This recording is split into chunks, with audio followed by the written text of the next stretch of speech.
Cliff, నాదొక ప్రశ్న. చారిత్రకంగా చూస్తే క్రైస్తవ్యం కంటే చాలా కాలం ముందే గ్రీకు పురాణాలు ఉన్నాయి. బైబిల్లోని కొన్ని కథలకు, అంతకంటే పాతవైన గ్రీకు పురాణ కథలకు మధ్య నాకు ఆశ్చర్యకరమైన పోలికలు కనిపిస్తున్నాయి.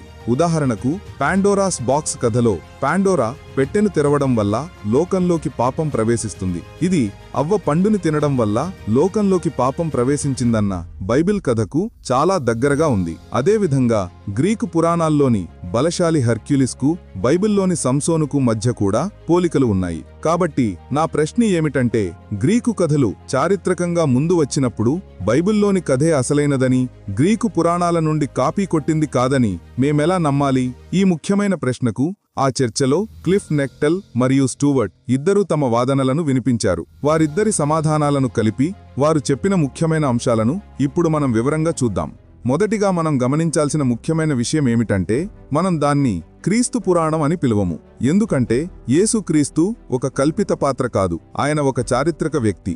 ఆయన ఈ భూమి మీద జీవించారు, బోధించారు, మరణించారు, తిరిగి లేచారు. గ్రీకు పురాణాలకు, చరిత్రకు ఏ సంబంధం లేదు. అవి కేవలం కట్టుకథలు. కాని యేసు చరిత్రలో నిలిచిన వ్యక్తి. ఇది రెండింటి మధ్య ఉన్న ప్రాథమిక తేడా. రెండో విషయం, ప్రపంచంలోని అన్ని ప్రధాన మతాలలో కొన్ని సాధారణ నిజాలు కనిపిస్తాయి.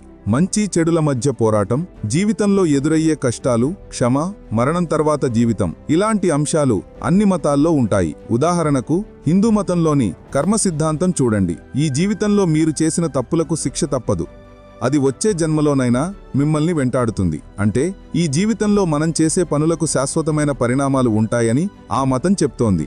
యేసు కూడా ఇదే విషయాన్ని చెప్పారు. కానీ ఇక్కడే అసలైన తేడా ఉంది. యేసు ఏం చెప్పారంటే, మీరు మీ మంచి పనుల వల్ల స్వర్గానికి వెళ్లలేరు, కేవలం నాపై విశ్వాసం ఉంటడం ద్వారా, నాతో సంబంధంలో జీవించడం ద్వారానే రక్షణ పొందుతారు అని. ఇది మిగతా వాటికి, క్రీస్తు బోధనలకు మధ్య ఉన్న కీలకమైన వ్యత్యాసం. ఇక నోవా జలప్రళయం కథ కంటే పాతదైన గిల్గమిష్ కథ ఉందని కొందరు వాదిస్తారు. నిజమే. అయితే దాని అర్థం జలప్రళయం జరగలేదని కాదు. బహుశా నిజంగానే ఒక పెద్ద ప్రళయం జరిగి ఉండవచ్చు. దాని గురించే వేర్వేరు సంస్కృతులు తమ తమ పద్ధతుల్లో కథలు చెప్పుకున్నాయని దాని అర్థం. ఒకే సంఘటన గురించి వేర్వేరు కథనాలు ఉండటం సహజమే. ఇటీవల మునిగిపోయిన టైటాన్ సబ్మెరీన్ కు, 100 ఏళ్ల క్రితం మునిగిపోయిన టైటానిక్ షిప్ కు ఎన్నో పోలికలు ఉన్నాయి. అవి మునిగిన ప్రదేశం కూడా, విరిగిన తీరు కూడా ఒకేలా ఉన్నాయి. అంతమాత్రాన ఒకటి నిజం, ఇంకొకటి అబద్ధం అని అనలేం కదా.